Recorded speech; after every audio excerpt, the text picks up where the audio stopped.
చేతనైతే ప్రతిపక్షాల మీద విమర్శలు చేయాల్సినటువంటి అవసరం ముఖ్యమంత్రికి లేదు. ఎస్ఎల్బిసి టన్నెల్లో ప్రమాదం జరిగి 8వ రోజు దగ్గరికి వస్తుంది. ఇవాళ దాకా కనీసం ముఖ్యమంత్రి గారికి అక్కడికి పోయేందుకు తీరికలేదు. ఢిల్లీకి వెళ్ళి ఇన్ఛార్జీల మీటింగులు, గుళ్ళు బళ్ళు పూజలు పునస్కారాలు, చిన్నప్పటి దోస్తులతోటి చిట్ చాట్లు, ఇవి తప్ప ఈ రాష్ట్ర ప్రభుత్వంలో సీరియస్నెస్ అనేది కనపడతలేదు. ప్రజల దృష్టిని ప్రజల అటెన్షన్ని ఇట్లాంటి సమస్యల నుంచి మరల్చేందుకు నోటికి ఏది వస్తే అది మాట్లాడడం మొదలు పెడతా ఉన్నాడు రేవంత్ రెడ్డి. ఆయనే ఒప్పుకుంటున్నాడు నా మంత్రులే నన్ను సరిగా పనిచేయనిస్తలేరని. కాంగ్రెస్ పార్టీ వాళ్ళే ఆన్ రికార్డ్ ఆఫ్ రికార్డ్ చెప్పుకుంటున్నారు.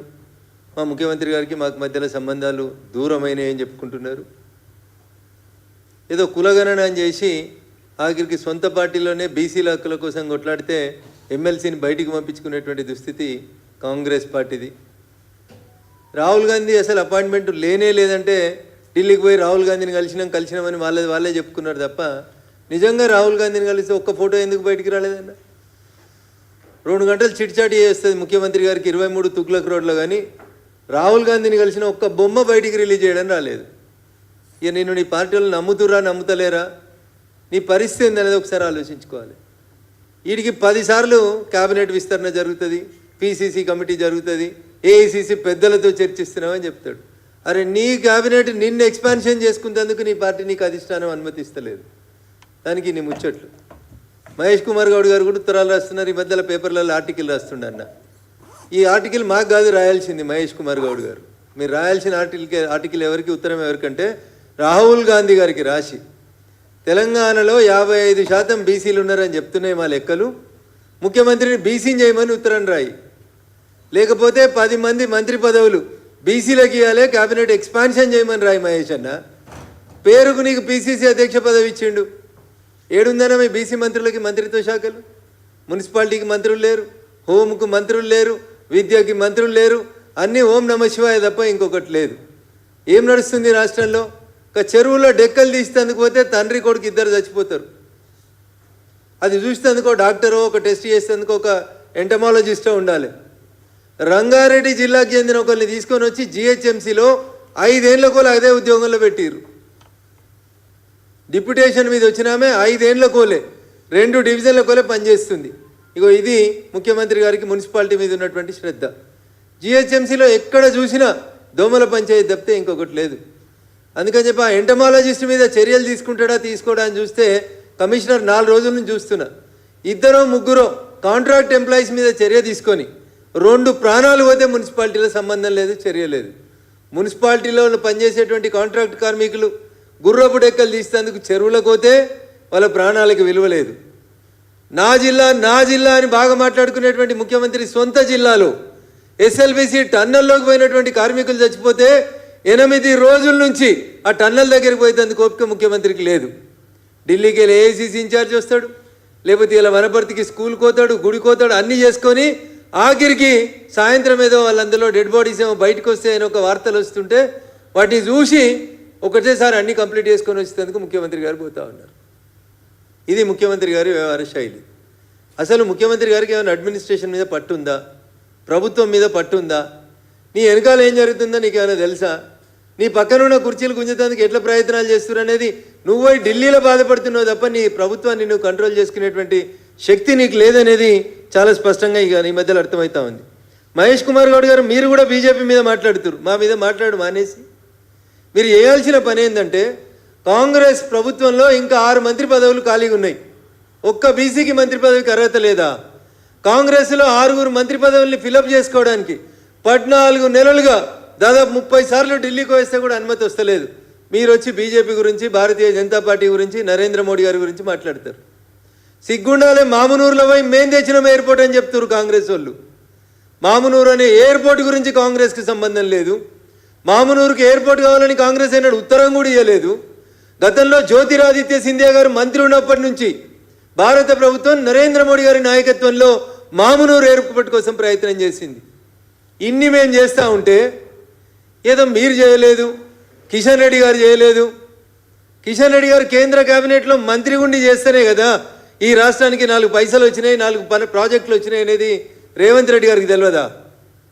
విషయం అంతా కూడా ఆయన చేస్తున్న మున్సిపల్ మంత్రి లేక చెరువులో చచ్చిపోయిన వాళ్ళ గురించి మాట్లాడాడు. మంత్రి ఉండి టన్నల్లో చచ్చిపోతే శవాలను పైకి తీయడం చేతగాక దాని గురించి మాట్లాడాడు. బీసీ కులగణనకు సంబంధించి రిపోర్ట్ వస్తే మాట్లాడిన బీసీ ఎమ్మెల్సీని తీసి బయట వారేస్తాడు. 6 మంత్రి పదవులు ఖాళీగా ఉంటే మంత్రుల్ని నింపుకునే చేత కాదు. ఆఖరికి బతిలాడి చేర్చుకున్నటువంటి టీఆర్ఎస్ ఎమ్మెల్యేలు మొన్న ఒక ఆయన కంప్లైంట్ ఇచ్చిండు, నాకు నవ్వాలను ఏడవాలని అర్థం కాలేదు. గద్వాల ఎమ్మెల్యే పోయి కాంగ్రెస్ వాళ్ళు నా బొమ్మనాల ఫ్లెక్సీల మీద పెడుతుర్రని కంప్లైంట్ ఇచ్చారు. గద్వాల ఎమ్మెల్యే పోయి ముఖ్యమంత్రితోటి కండువా కప్పించుకున్న గద్వాల ఎమ్మెల్యే పోయి పోలీస్ స్టేషన్లో కంప్లైంట్ ఇచ్చి కాంగ్రెస్ పార్టీ వాళ్ళు నా బొమ్మను తీసుకుపోయి ఫ్లెక్సీలో పెడుతుర్రని పోలీస్ స్టేషన్లో ఎఫ్ఐఆర్ నమోదు చేయించారు. అంటే ఏమర్థమవుతుంది రేవంత్ రెడ్డి? రేపో మాపో టీఆర్ఎస్కి వచ్చినటువంటి 10 మంది ఎమ్మెల్యేలు తిరిగి టీఆర్ఎస్కి పోయేటువంటి ప్రయత్నాలు జరుగుతున్నాయి. నీ ప్రభుత్వాన్ని కూల్చేందుకు కుట్ర జరుగుతుంటే అటెన్షన్ డైవర్షన్ కోసం కిషన్ రెడ్డి గారిని తిడుతున్నావు తప్ప కిషన్ రెడ్డి గారికి నీకు పోలిక ఎక్కడిది? నమ్మిన సిద్ధాంతం కోసం చిన్ననాటి నుంచే భారతీయ జనతా పార్టీలో పుట్టి పెరిగి ఎదిగి ఈ పార్టీ కోసం దేశం కోసం పనిచేస్తున్న నాయకుడు కిషన్ రెడ్డి గారు. నీలాగా పదవుల కోసం అవసరాల కోసం పార్టీలు మారి ఏ పార్టీ నాయకత్వాన్ని అయితే బాగా తిట్టినవో అదే పార్టీలకు పోయి ముఖ్యమంత్రి కాలేదు. కిషన్ రెడ్డి గారు సౌమ్యుడు, మంచోడు, నిరంతరం ప్రజల కోసం పనిచేసేటువంటి నాయకుడు. ఆయన తిడితే ఏమొస్తుంది? ప్రాజెక్టుల మీద చర్చకు రమ్మని నేను 4 సార్లు అడిగిన మీ కాంగ్రెస్ పార్టీని. దేని మీద వస్తారు? మళ్ళీ నిన్న మీ పీసీసీ ప్రెసిడెంట్ కూడా మాట్లాడుతున్నాడు ఐటీఐఆర్ గురించి. జరేందో చెప్పుర్రన్న ఐటీఐఆర్ తీసుకురాని, మన్మోహన్ సింగ్ మంజూరు చేసిన ఐటీఐఆర్ తీసుకురాని. ఏముందో కాగితం మీ దగ్గర? ఏం చేయాలని రాసిరో ఐటీఐఆర్లో తీసుకురాని. ఏం చేసినో మీరు వచ్చినాక మేమేం చేసినామో ఒకసారి ఐటీఐఆర్ మీద చర్చకు రాండ్రి. ఇవేమి లేవు, ఉత్త గాయి గత్తరు మాటలు తిట్టేసిపోవడం తప్ప. ఇద్దరు డెక్కలు తీసేందుకు పోయి చచ్చిపోతే ఒక ఎంటమాలజిస్ట్ లేదు, ఒక జిహెచ్ఎంసీ కమిషనర్ నుంచి ఒక అధికారికమైనటువంటి స్పందన లేదు. మున్సిపల్ మంత్రి ఎవరంటే ముఖ్యమంత్రి, మున్సిపల్ మంత్రి. ఇట్లాంటి రాష్ట్రంలో రేవంత్ రెడ్డి గారి పాలన నీరో చక్రవర్తి లాగా పోతుంది తప్ప ఇంకొకటి లేదు. ఎమ్మెల్సీ పనులు, ఢిల్లీ పనులు, పార్టీ మీటింగులు, చిన్ననాటి దోస్తుల చిట్చాట్లు, పక్క పార్టీ వాళ్ళని తిట్టుడు, ఇవన్నీ అయిపోయినాక 8 రోజుల తర్వాత ఇవాళ ముఖ్యమంత్రి గారికి తీరిక దొరికిందంటే ఒక్కసారి దయచేసి ఆలోచించమని చెప్పి ఈ సందర్భంగా నేను తెలంగాణ సమాజానికి విజ్ఞప్తి చేస్తూ ఉన్నాను. పొద్దున్న లేస్తే ఢిల్లీ పోతారు, పొద్దున్న లేస్తే అధిష్టానం అని చెప్తారు. నేను మళ్ళీ అడుగుతున్నా, అరే నువ్వు పక్క పార్టీవాడు అయినా పొద్దున్న లేస్తే మమ్మల్ని నిరంతరం విమర్శిస్తున్నా. తెలంగాణ అభివృద్ధి కోసం మేము పనులు ఇస్తూ ఉన్నాం, పైసలు ఇస్తూ ఉన్నాం. అడిగినప్పుడల్లా అపాయింట్మెంట్ కూడా ఇచ్చారు ప్రధానమంత్రి గారు. సాటు కాదు, బాజాబ్తా బొమ్మ దిగి మరీ ప్రెస్కి ఇచ్చినాం మేము. మరి రాహుల్ గాంధీతో దిగిన బొమ్మ ఏదన్నా? రాహుల్ గాంధీ ఎందుకు కలుస్తలేడన్నా నిన్ను? ఒకసారి ఒక మంత్రిని పంపిస్తారు, నీ ఎంబడి నీ నాయకత్వం ప్రధానమంత్రి దగ్గరికి పోతుంటే ఇంకొకసారి ఇంకో మంత్రిని పంపిస్తారు. నీ మీద విశ్వాసం లేనిది ఎవరికి? ప్రజలకు కాదు. నీ మీద విశ్వాసం లేనిది మీ పార్టీ నాయకులకే నీ మీద విశ్వాసం లేదు రేవంత్ రెడ్డి గారు. ఇంకా తెలుసుకో, కాంగ్రెస్ పార్టీ ఈ 14 నెలలలో చేసినటువంటి పాలనను చూసి ప్రజలు చాలా బాధపడుతూ ఉన్నారు.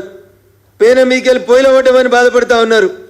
ఇట్లాంటి విషయాలన్నింటినీ పక్కదారి పట్టించుకున్నందుకే రేవంత్ రెడ్డి గారు ఇట్లాంటి నోటికి వచ్చినట్టు మాట్లాడుతూ ఉన్నాడు. ఏదైనా ఒక్క విషయం మీద ఈ రాష్ట్ర ప్రభుత్వానికి కానీ ఈ రాష్ట్ర ప్రభుత్వాన్ని నడుపుతున్న పెద్దలకు కానీ అవగాహన ఉందని నేను ఈ సందర్భంగా సూటిగా అడుగుతున్నా. పక్క రాష్ట్రంలో ముఖ్యమంత్రి మాట్లాడుతున్నాడు త్రిభాషా సిద్ధాంతం మంచిది కాదని. దానికి రేవంత్ రెడ్డి కూడా మాట్లాడుతున్నాడు. ఏం తెలుసు రేవంత్ రెడ్డి గారు నీకు? ఈ దేశంలో త్రిభాషా సిద్ధాంతాన్ని తీసుకొచ్చింది ఎవరు? అయ్యా రేవంత్ రెడ్డి గారు, మీ కాంగ్రెస్ పార్టీ తీసుకొచ్చి పెట్టింది త్రిభాషా సిద్ధాంతం.